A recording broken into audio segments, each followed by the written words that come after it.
네, 안녕하세요. 오늘 센티토 클래식의 피아니스트 유현성 씨 모셨습니다. 반갑습니다. 먼저 네, 간단한 자기소개 한번 부탁드리겠습니다.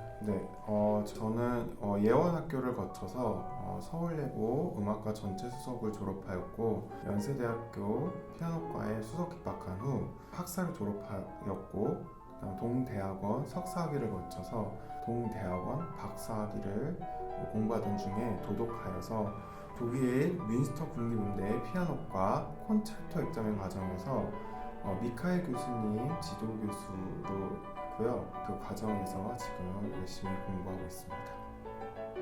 국내 3대 콩쿠르를 모두 석권하셨는데 콩쿠르에 입상하기 위한 팁이 있을까요?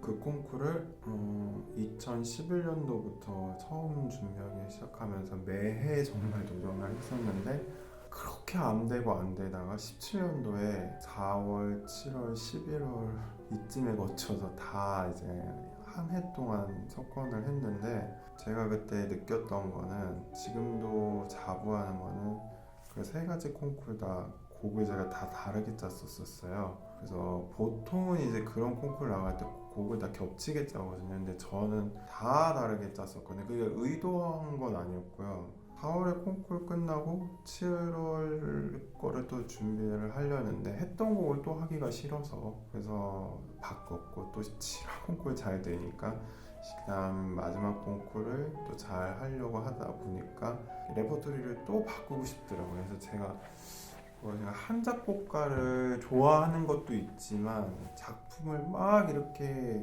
그걸 몇 년 동안 치는 거는 조금 힘들어요. 그것만 치는 거예요. 그래서 묵혔다가 다시 꺼내고 이런 거는 그래도 해도 그래서 이게 팁이라고 할 수 있는지는 잘 모르겠는데 저의 생각으로는 이렇게 곡을 조금 이렇게 체인지를 해주는 게 아무래도 연습할 때도 그렇고 긴장감이 들고 그리고 또 어떤 프레시함도 있는 것 같아요. 그렇기 때문에 콩쿠르를 준비한 어떤 후배나 다른 전공생들에게 제가 드리고 싶은 말은 콩쿨 기간이 적어도 이 콩쿨 끝나고 그 다음 콩쿨까지 한 3개월 정도라도 시간이 있으면 그래도 곡 체인지는 그래도 고려를 해보시는 게 좋지 않을까 저는 그걸 추천드리고 싶습니다. 네. 무대 위에서 긴장을 해소하는 본인만의 어떤 방법이나 노하우 같은 게 있을까요?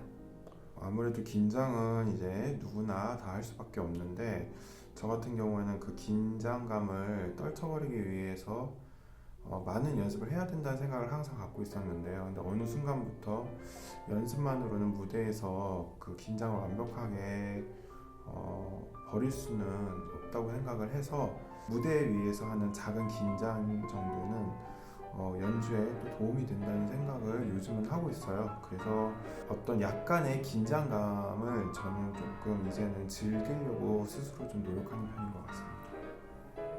피아니스트로서 좋은 연주란 어떤 연주라고 생각하시는지. 연주자 각각마다 자기만의 어떤 스타일과 성향이 있을 거라고 생각을 해요. 그래서 제가 생각하는 좋은 연주는 마치 어떤 사용 설명서 같이 들었을 때 귀에 이렇게 쏙쏙 들어오면서 연주가 지루하지 않고 굉장히 논리적으로 또 듣는 사람으로 하여금 생각이 많이 들게 하는 그런 연주가 저는 좀 좋다고 생각하고요. 그리고 가장 중요한 건 무엇보다 음악의 기본인 음정, 박자, 리듬 이런 기본이 정확한 연주가 저는 가장 좋은 연주라고 생각을 하고 있습니다. 피아니스트로서 가장 행복했던 순간이 있을까요? 근데 요즘 생각하는 거는 무대에서 연주를 했을 때 제가 가장 마음이나 몸이 편한 상태에서 연주를 잘 무사히 끝냈을 때가 가장 제일 기쁜 것 같습니다. 점점 이제 조금씩 해가 지날수록 무대에 올라서 연주를 한다는 게 얼마나 힘들고 또 고생인지를 제가 직접 느끼고 있는데요. 그렇기 때문에 아무런 사고 없이 잘 무대를 이끌어가는 게 정말 힘들다는 것도 알았고 그리고 그로 인해서 아무런 사고 없이 정말 잘 끝내는 게 가장 좋은 기쁨인 것 같습니다. 피아니스트로서 가장 힘들었던 순간은 또 어떤 때가 있었을까요?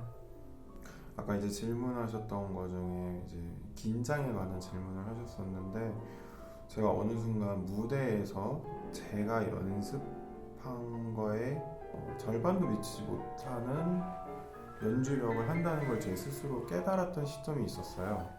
근데 그때가 정말 인생에서 가장 큰 슬럼프였었고 그걸 극복하기 위해서 많은 고민과 또 되게 힘든 시기를 보냈었거든요. 그래서 때로는 뭐 의학적 도움도 받았고, 네, 그렇지만 제가 기억에 남았던 거는 어떤 이 문제 때문에 그 나이가 많으셨던 그 피아니스트 교수님을 한번 찾아뵀었었는데 그때 그 교수님이 하시던 말씀이 피아노로 인해서 생긴 문제니까 피아노 안에서 해결을 하라는 말씀을 저한테 하셨었거든요. 그래서 그 말이 굉장히 저한테 큰 울림으로 다가왔었고 그걸 극복하기 위해서 피아노로 오히려 그 시기에 더 집중을 하려 했었고 실제로 더 집중을 하다 보니 긴장을 극복을 하려고 했던 것처럼 또 그때 당시에 고민이 또 피아노로 인해서 또 연습을 하면서 많이 해소가 되면서 좀 슬럼프를 벗어날 수 있었던 것 같습니다. 그리고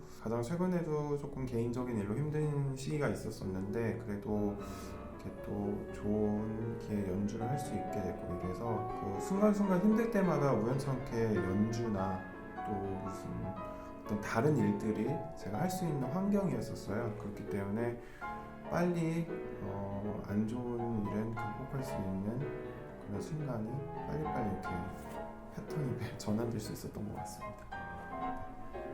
앞으로의 활동 계획은 어떻게 되시나요?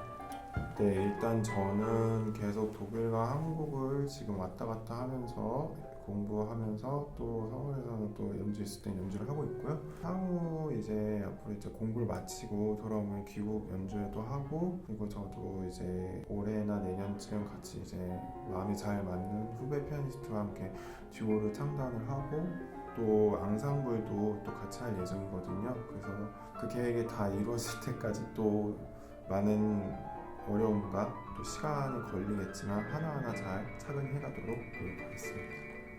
피아노를 전공하고 있는 학생들에게 해주고 싶은 말이 있다면 어떤 게 있을까요?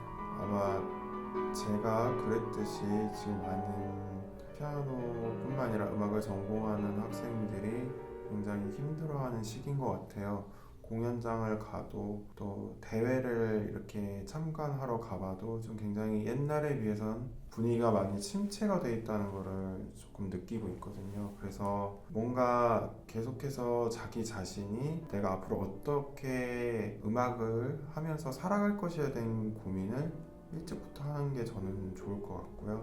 음악적인 고민이나 이런 자기의 그런 테크닉적 신체적 어려움 같은 거는 극복을 반드시 해서 무대에 또 올리는 연주를 해야 되기 때문에 그런 면에서 저는 일찍부터 조금 운동을 하는 것을 적극 추천을 하고 싶습니다.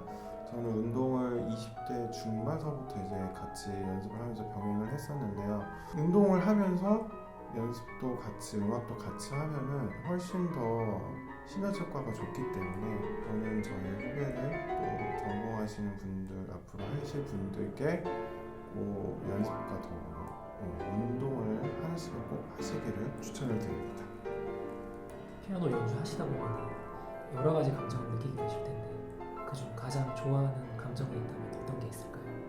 정말 표현에 있어서 정말 다양한 표현도 해야 되고 그런데 제가 그 무대에서 표현을 했을 때 표현을 하려고 했을 때 가장 좋아하는 감정은 또 쓸쓸함 그리고 되게 독백하는 듯한 그런 감정이거든요. 그러니까 피아니스트라는 직업은 그런 것 같아요. 그러니까 다른 성악 그러면 또 현악 관악에 비해서 같이 무엇인가를 할 수 있는 그런 여건이 많지는 않은 것 같아요. 성악은 합창인도 있고 현악 관악은 오케스트라가 있지만 피아노는 정말 독주악기거든요. 그래서 어쩔 때 보면은 연주를 하고 난 다음에 다 끝난 뒤에 불 꺼진 무대를 돌아보면 정말 그 어떤 고독함, 쓸쓸함이 좀 많이 느껴지거든요. 근데 그런 것 또 제가 이제 관객 앞에서 연주를 할 때 이제는 그런 것들도 표현을 좀 섬세하게 해보려고 많이 노력을 하고 또 그게 또 그런 감정이 잘 나왔을 때 제가 오늘 연주는 그래도 괜찮게 가고 있구나라는 생각을 좀 스스로 하고 있는 것 같습니다. 오늘 좋은 말씀 감사합니다. 앞으로의 활약 기대하겠습니다. 네, 감사합니다. 감사합니다.